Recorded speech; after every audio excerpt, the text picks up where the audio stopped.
WhatsApp and Signal both say they are encrypted, but one of them is still feeding everything it knows about you into a $2 trillion advertising machine, and it's probably the one you're using right now. A 2026 privacy analysis published by Factually found that even though WhatsApp encrypts your message content, it sits inside Meta's broader data ecosystem, which means your behavioral profile, your contact graph, your usage patterns. All of it is fair game for targeting, even if Meta can never read the actual words you typed. By the end of this video, you'll know exactly how to decide which app actually protects your privacy, including what metadata really means, and why it matters more than encryption.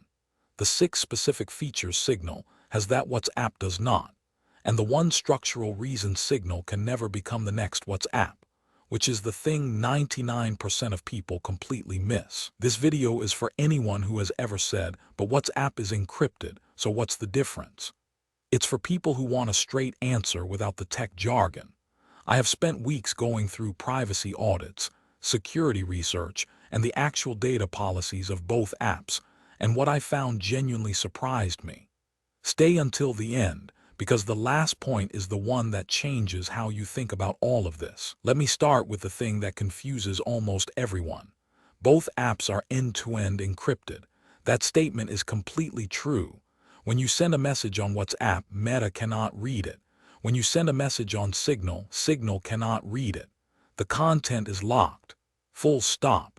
So if the conversation stops there, you would walk away thinking the two apps are basically the same. But that is where most people make a mistake that costs them their privacy without them even knowing it. Here is the real question. It is not whether your messages are encrypted. It is what happens to everything around your messages. Think of it like a sealed letter.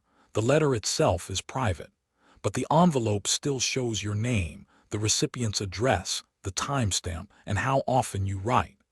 That outer layer is called metadata, and metadata is where the real privacy fight is happening right now. WhatsApp, because it is owned by Meta, collects a significant amount of that metadata.